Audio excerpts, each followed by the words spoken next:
Vasilissa the Fair. You are listening on YouTube channel named Let's Listen Something. In a certain kingdom there lived a merchant. 12 years did he live as a married man, but he had only one child, Vasilissa the Fair. When her mother died, the girl was 8 years old. And on her deathbed the merchant's wife called her little daughter to her, took out from under the bedclothes a doll, gave it to her, and said, "Listen, Vasilissa, dear, remember and obey these last words of mine. I am going to die. And now, together with my parental blessing, I bequeath to you this doll. Keep it always by you, and never show it to anybody, and whenever any misfortune comes upon you, give the doll food, and ask its advice. When it has fed, it will tell you a cure for your troubles." Then the mother kissed her child and died. After his wife's death, the merchant mourned for her a befitting time, and then began to consider about marrying again. He was a man of means. It wasn't a question with him of girls, with dowries. More than all others, a certain widow took his fancy. She was middle-aged, and had a couple of daughters of her own just about the same age as Vasilissa. She must needs be both a good housekeeper and an experienced mother. Well, the merchant married the widow, but he had deceived himself, for he did not find in her a kind mother for his Vasilissa. Vasilissa was the prettiest girl in all the village, but her stepmother and stepsisters were jealous of her beauty, and tormented her with every possible sort of toil, in order that she might grow thin from overwork, and be tanned by the sun and the wind. Her life was made a burden to her. Vasilissa bore everything with resignation, and every day grew plumper and prettier, while the stepmother and her daughters lost flesh and fell off in appearance from the effects of their own spite, notwithstanding that they always sat with folded hands like fine ladies. But how did that come about? Why, it was her doll that helped Vasilissa. If it hadn't been for it, however could the girl have got through all her work? And therefore it was that Vasilissa would never eat all her share of a meal, but always kept the most delicate morsel for her doll, and at night, when all were at rest, she would shut herself up in the narrow chamber in which she slept, and feast her doll, saying the while, "There, dolly, feed, help me in my need. I live in my father's house, but never know what pleasure is. My evil stepmother tries to drive me out of the white world. Teach me how to keep alive, and what I ought to do." Then the doll would eat, and afterwards give her advice, and comfort her in her sorrow, and next day it would do all Vasilissa's work for her. She had only to take her ease in a shady place and pluck flowers, and yet all her work was done in good time.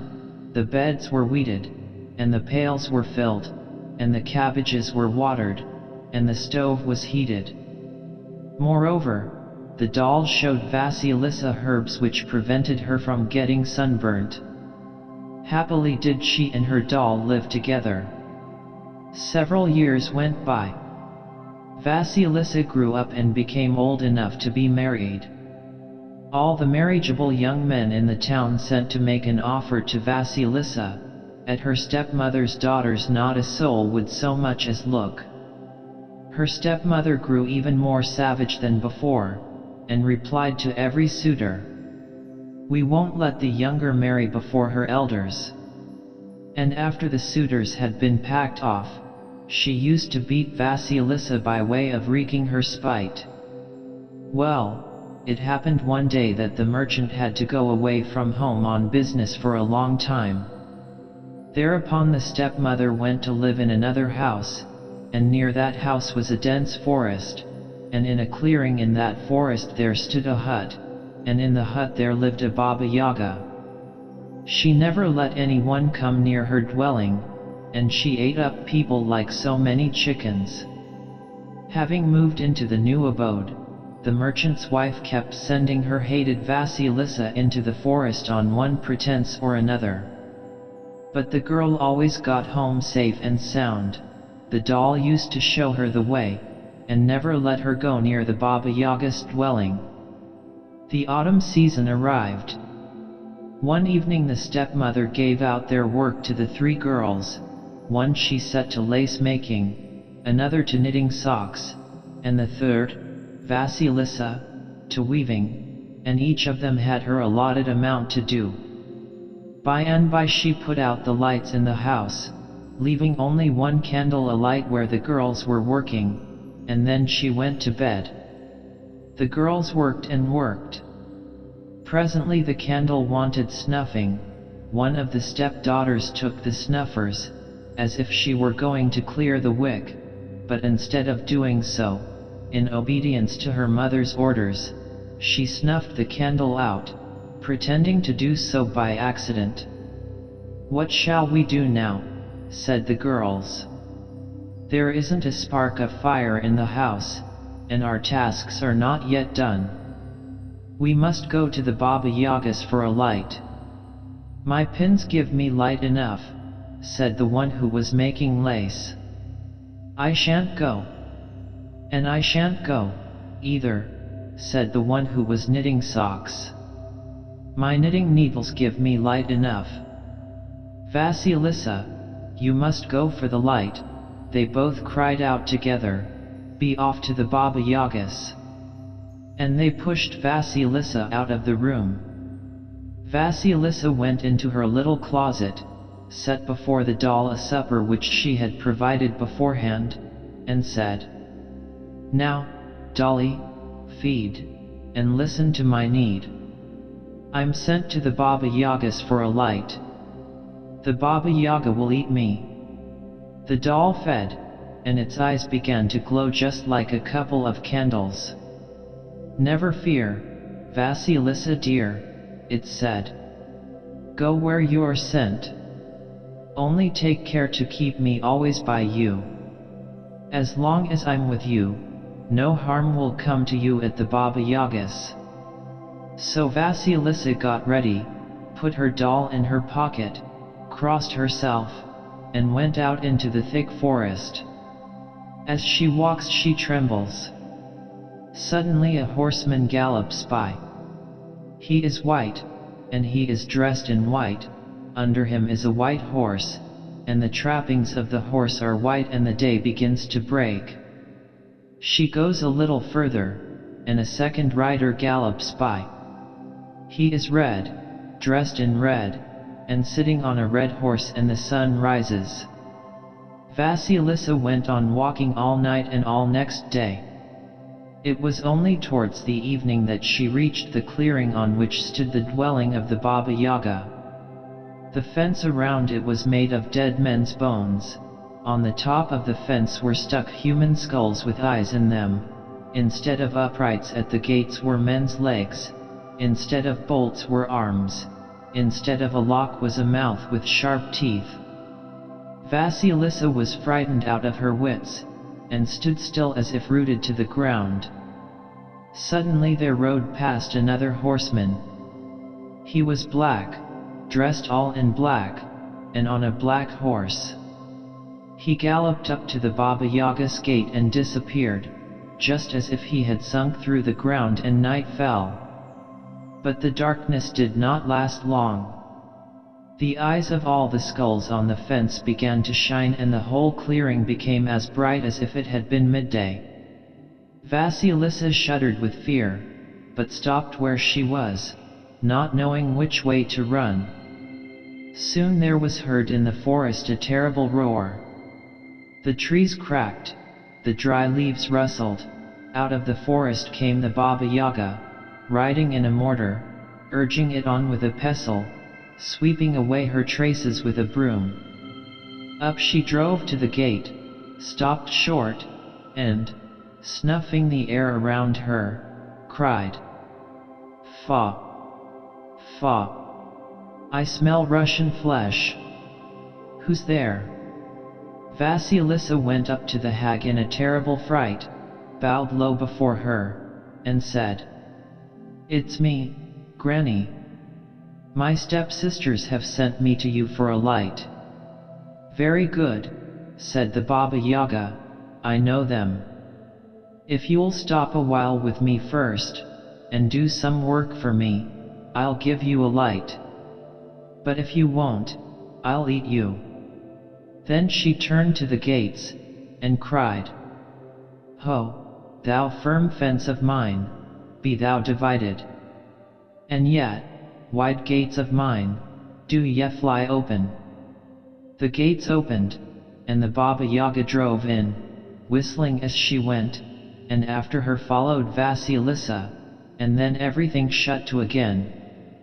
When they entered the sitting room, the Baba Yaga stretched herself out at full length, and said to Vasilissa, "Fetch out what there is in the oven, I'm hungry."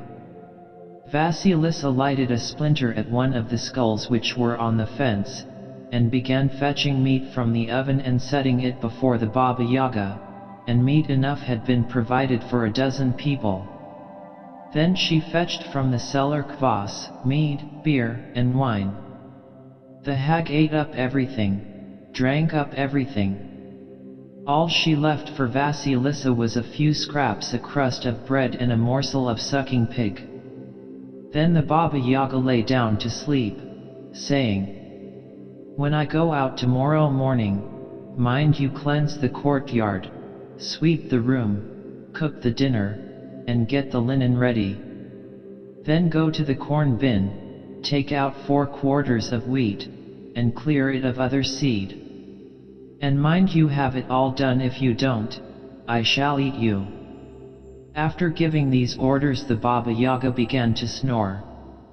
But Vasilissa set the remnants of the hag's supper before her doll, burst into tears, and said, "Now, dolly, feed, listen to my need.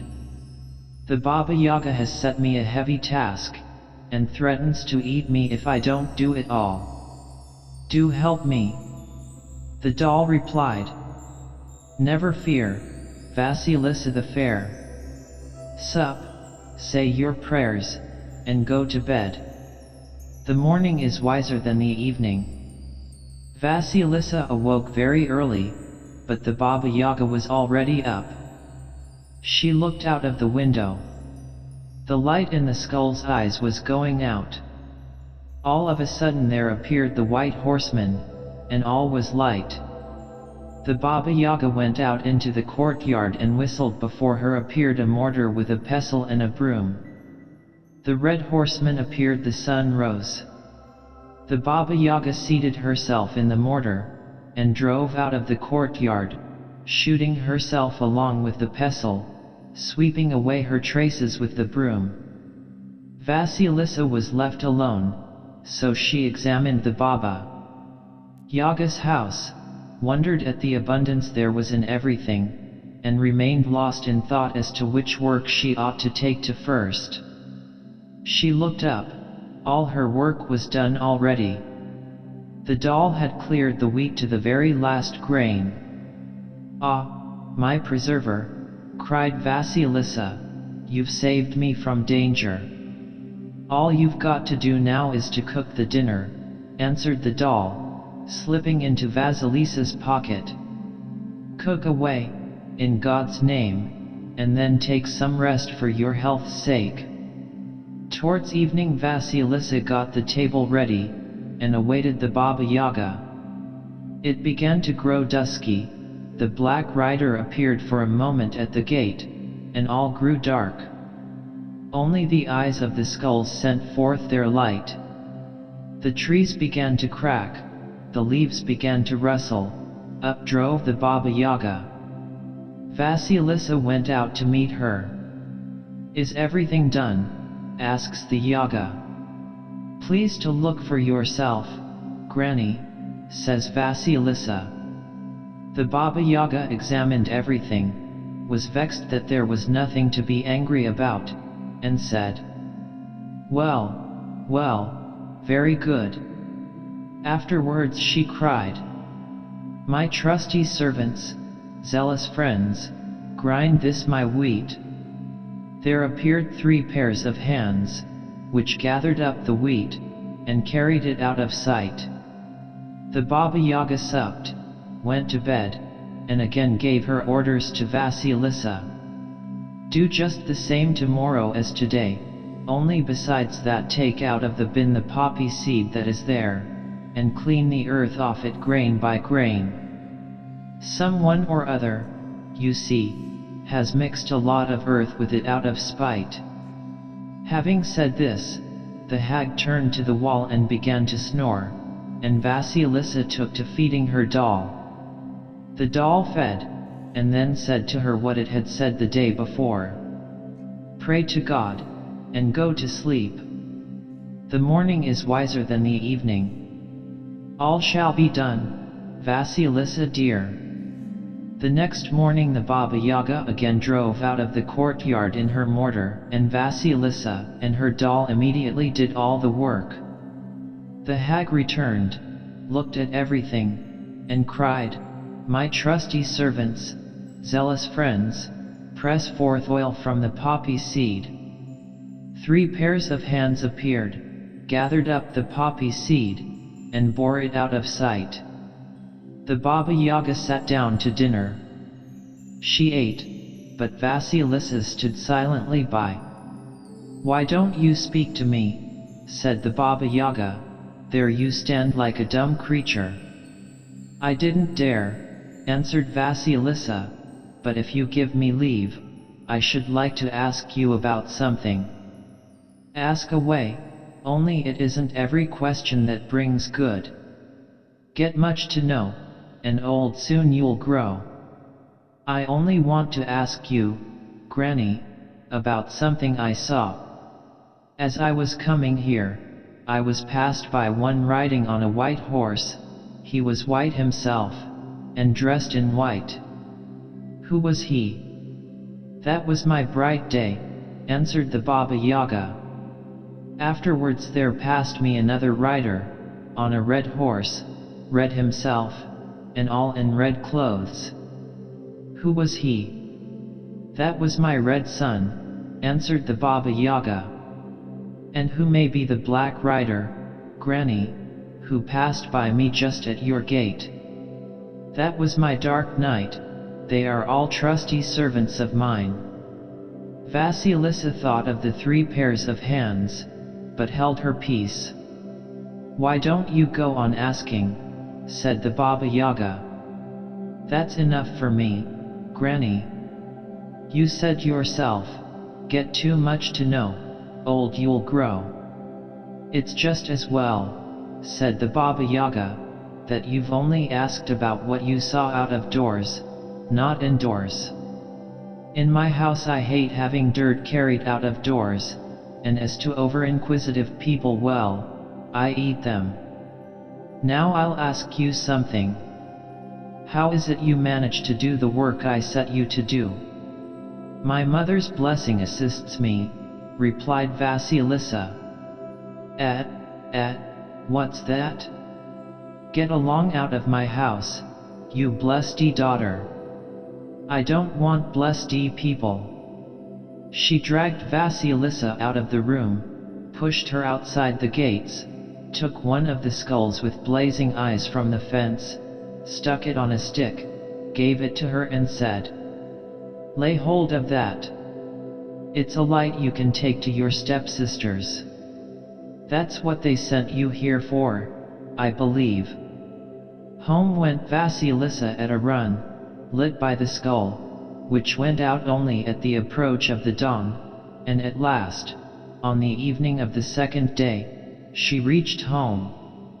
When she came to the gate, she was going to throw away the skull. Surely, thinks she, they can't be still in want of a light at home. But suddenly a hollow voice issued from the skull, saying, Throw me not away. Carry me to your stepmother. She looked at her stepmother's house, and not seeing a light in a single window, she determined to take the skull in there with her. For the first time in her life she was cordially received by her stepmother and stepsisters, who told her that from the moment she went away they hadn't had a spark of fire in the house. They couldn't strike a light themselves anyhow, and whenever they brought one in from a neighbor's, it went out as soon as it came into the room. "Perhaps your light will keep in," said the stepmother. So they carried the skull into the sitting room. But the eyes of the skull so glared at the stepmother and her daughters shot forth such flames.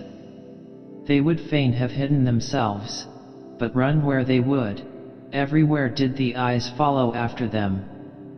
By the morning they were utterly burnt to cinders. Only Vasilissa was none the worse. Next morning Vasilissa buried the skull, locked up the house and took up her quarters in a neighboring town. After a time she began to work. Her doll made her a glorious loom, and by the end of the winter she had weaved a quantity of linen so fine that it might be passed like thread through the eye of a needle. In the spring, after it had been bleached, Vasilissa made a present of it to the old woman with whom she lodged. The crone presented it to the king, who ordered it to be made into shirts. But no seamstress could be found to make them up, until the linen was entrusted to Vasilissa. When a dozen shirts were ready, Vasilissa sent them to the king, and as soon as her carrier had started, she washed herself, and combed her hair, and dressed herself, and sat down at the window. Before long there arrived a messenger demanding her instant appearance at court. And when she appeared before the royal eyes, the king fell desperately in love with her. "No, my beauty," said he, "never will I part with thee, thou shalt be my wife." So he married her, and by her father returned, and took up his abode with her. And Vasilissa took the old woman into her service, and as for the doll to the end of her life she always carried it in her pocket.